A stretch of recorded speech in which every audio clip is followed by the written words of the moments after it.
Hey guys, so I cannot believe that I'm filming this video. I feel like I would never have even touched this subject in the past, but I mean, could this be my first drama video?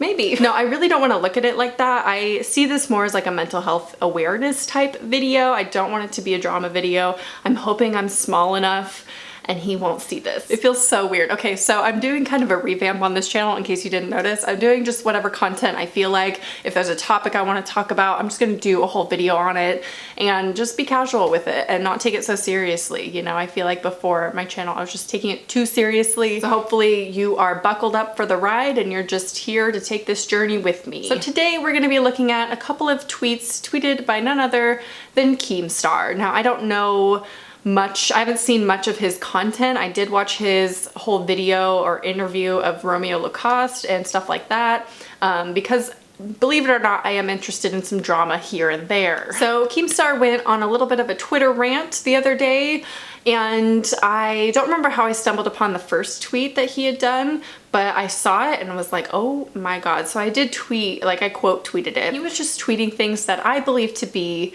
harmful, at least for the stigma of mental illness. And they're not great things. So I am someone who has mental illness issues and also someone who has a degree in psychology. So I'm not saying I'm licensed or anything or have any authority on this matter at all. So it is just going to be my opinion, but that's kind of my background in all of this and why I'm so interested. And of course, I am a huge advocate for reducing the stigma of mental illness. And so I want to go over Keem's tweets and share my opinions about what he got right and what he got wrong. So let's just jump into it. Apparently I'm Philip DeFranco now. I'm just gonna start with the first tweet that I saw and the one that I quote tweeted. And he says, the drug companies invent all these illnesses so they could sell drugs to morons. Social anxiety 100% is a fake invented illness so they can sell you drugs and make millions. Stop being weak. Society is literally going to die if you keep this bullshit up. Now, before we get into the mess of that tweet, we're gonna read his reply because he actually did take that tweet down because he says he did not agree with it. So he says, I deleted this tweet because I guess I don't actually believe this. A small percentage of people have severe social anxiety, but when I do a poll and 50% claim they have social anxiety, then for most of that 50%, the illness has been invented. It can't be true. It can't be true. Okay. Let's talk about the polls for a second, shall we? He did two polls actually. One ended on 50% equal, whether you have social anxiety or you don't. And that had like 40,000 votes total. So he did it again and he says, I literally have to redo the poll because people are complaining that anxiety and social anxiety are two different things. Do you suffer from social anxiety? So the poll ends at 57% saying they don't and 43% saying they do. He replies, and this was early on in the poll where it was different numbers, and he says 18,000 votes, 46% of the people have social anxiety. So in my opinion, I feel like he is reaching and claiming that because of his poll, he can then extend those numbers to the population of the United States, and that is just not accurate. There are two factors here that go into who is voting in this poll. One, they gotta have a Twitter.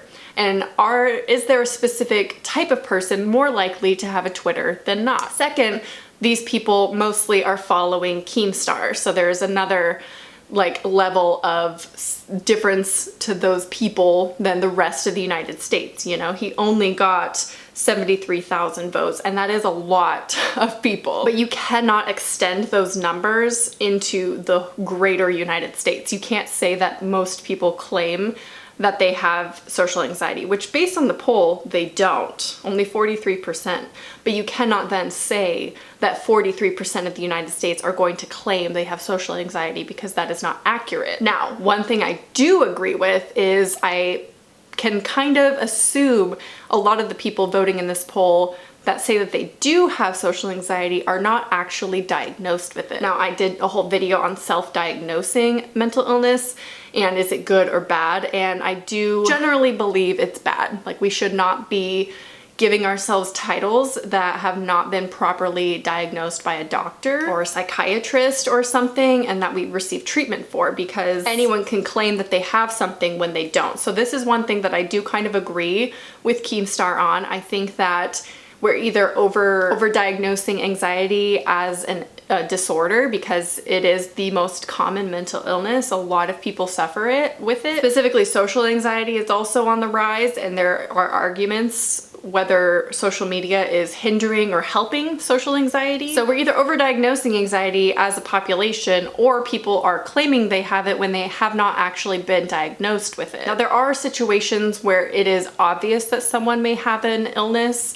and might be safe to say that they have it without going through the process of going through a psychiatrist and getting help for it and getting diagnosed for it. So back to his original tweet, or at least the one that I first saw. I don't know if it was the original one. I think it was, where he says the drug companies invent all these illnesses. I had quote tweeted it saying, it sounds a lot like Scientology, which I'm thinking I'm just gonna go ahead and do my whole video on Scientology and psychiatry, because why the heck not? I'll just be blacklisted by Scientology. That's fine. So I wasn't originally going to really talk about his original tweet, because he did end up deleting it and saying he doesn't actually agree with it. However, he still put it out there, and thousands of people saw it, and I believe retweeted it.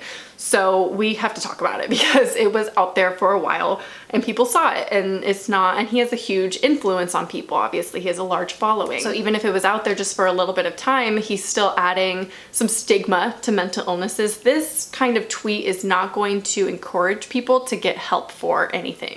He says flat out, social anxiety 100% is a fake invented illness.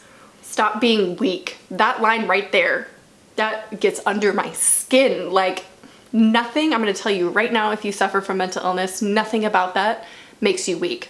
Absolutely nothing. If anything, it makes you strong, because you have survived every single bad day you've ever had, and you are still here. Do not ever let something like this make you feel negatively about what you've gone through or what you're going through. Now, I wanna explain that there are different types of social anxiety. That's kind of a spectrum. Some people have it where it's very, very debilitating, and some people have it more on the lighter end. However, it is something that is a normal human emotion. Anxiety is an emotion.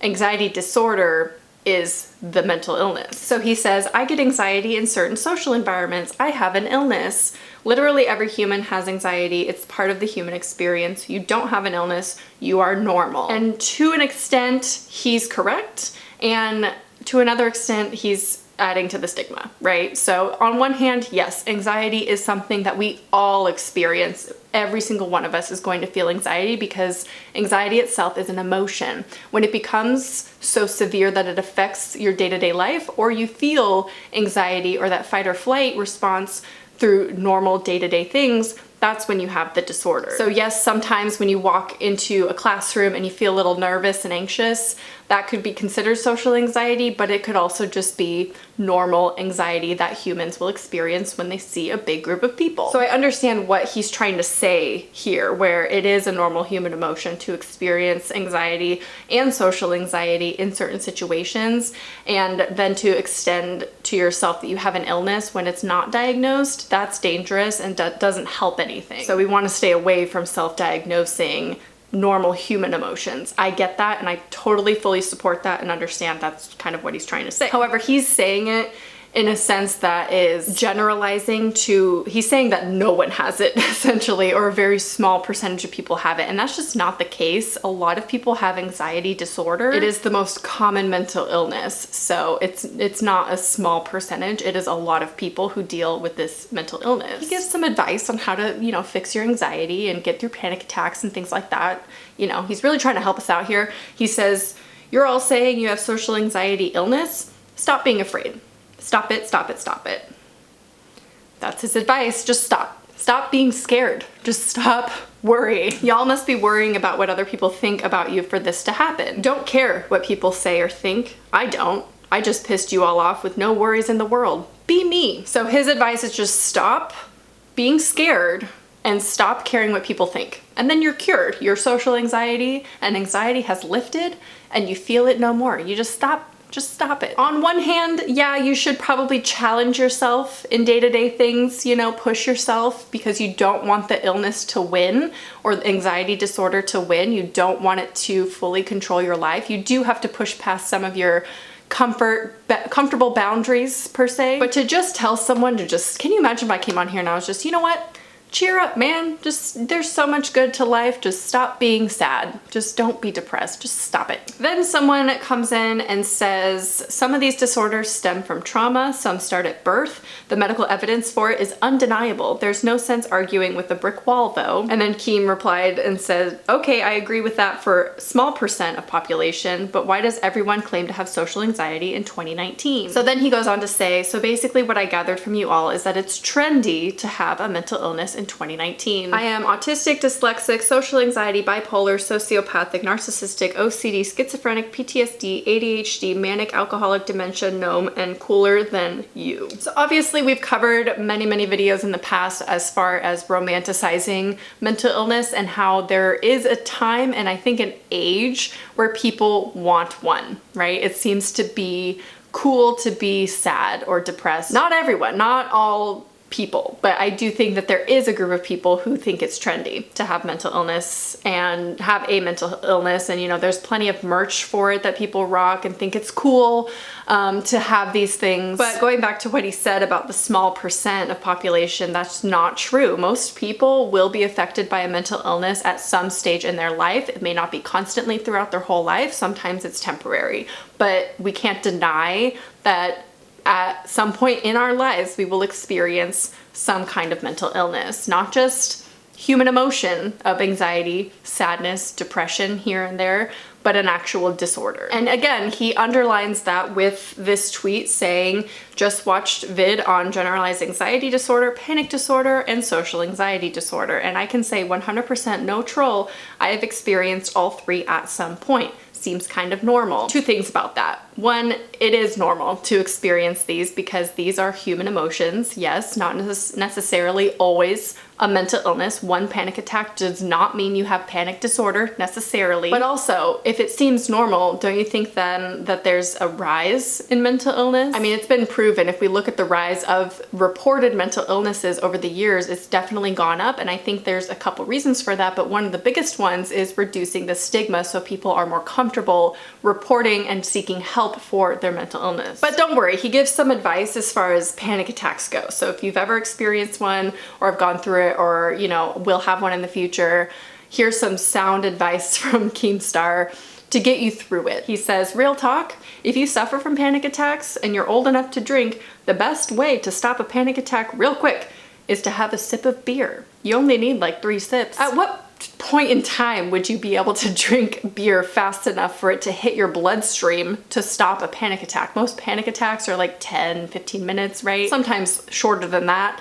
So when exactly is the beer supposed to calm you down? Just on a logical level, this doesn't make any sense. So I'm scared making this video and being so open about my opinion against someone else's opinion, especially someone like him and someone with a very large following, but I just had to say something because his string of tweets made me so angry, and I even questioned whether he was trolling because he seems to be a little extreme sometimes. Maybe he wants the attention, maybe I'm giving that to him, and that's okay because I made this video for my viewers and for people to see and know that it's okay to have a mental illness and not to feel that shame or that, you know, you're weak. Don't listen to him about any of that, okay? He literally sounds like someone who has never experienced mental illness in his life and is just like, oh, just cheer up, buddy. Just, you know, look on the bright side of things. Stay positive, man. I'm gonna chalk it all up to him just being extreme and wanting attention and being a troll for the most part. And, you know, that's fine and good. It's the internet. We all have free speech and there are parts of it where I kind of agree. But for the most part, I think it's damaging to the stigma of mental illness that is still prevalent, although it's better, but it's still out there, and this kind of commentary about it is not going to help. Let me know if you want that video on Scientology and what they believe about psychiatry, mental illness, and getting help, because it's a nightmare. Just let me know if you want that video and I will do a deep dive into Scientology. And also leave your comments and thoughts and opinions about this video down below. I hope you enjoyed and I'll talk to you soon. Bye.